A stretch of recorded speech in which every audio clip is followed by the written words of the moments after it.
High, আজকে আবারও একটা ভিডিও নিয়ে এসেছি। খুব ইচ্ছে করলো তোমাদের সাথে এই ভিডিওটা শেয়ার করতে। আর কখনোই কোনো ইন্ট্রো দিয়ে আমার ভিডিও শুরু করি না, যখন যেভাবে মনে হয় সেভাবেই ভয়েস দিই। এই গরমে তো পাখা না ছেড়ে ভয়েস দিতে পারছি না, আর পাখা দিয়ে ভয়েস দিলে সেই একটা বিদঘুটে আওয়াজ হয়। এর জন্য প্লিজ আমাকে একটু কনসিডার করো। আজকে একটা কবিতা খুবই পড়ে তোমাদের শোনাতে ইচ্ছা করছে, রবীন্দ্রনাথ ঠাকুরের একটি শিশির বিন্দু।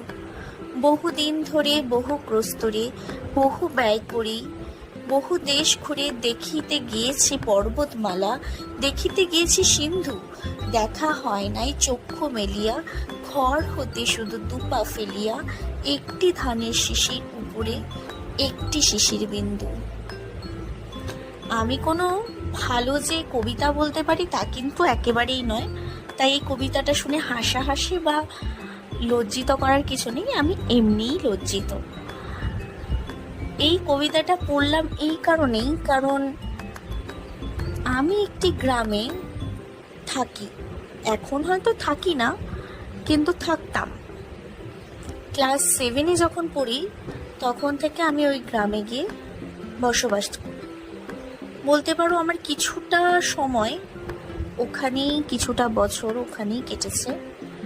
তো এই গ্রামের প্রত্যেকটা কোণা কোণাই অনেক সুন্দর।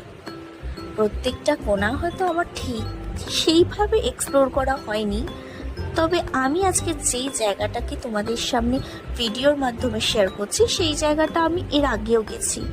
তখন হয়তো এতটা গুছানো ছিল না, এতটা সুন্দর ছিল না, তবে আমার তখনই বেশি সুন্দর লাগতো, কারণ আমি এতটা গুছানো জিনিস, বিশেষ করে প্রাকৃতিক কোনো জিনিস অতটা পছন্দ করি না। তবে গুছানোর পরেও যে খুব খারাপ লাগছে তাও না। এটি একটি শ্মশান কালী মায়ের মন্দির, পাশেই রয়েছে একটি দিঘি এবং তার পাশেই একটি শ্মশান, যেটা আগে তো অনেকটাই পুরো মন্দির টাইপের ছিল। এখন অনেক সুন্দর, অনেক কিছু গুছিয়ে গাছিয়ে দিয়েছে। অনেকেই এখন হয়তো যেতে আর সেইভাবে ভয় পাবে না, কিন্তু আমি যে সময় গিয়েছিলাম শুনেছি তার আগে আরও ভয়াবহ লাগতো জায়গাটা। তো যে সময় আমি গিয়েছিলাম এর আগে পড়তে গিয়ে, তো তখন কিন্তু আরও ভালো লেগেছিল।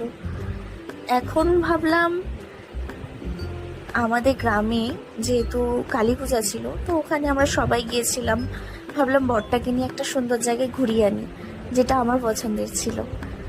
তো গিয়ে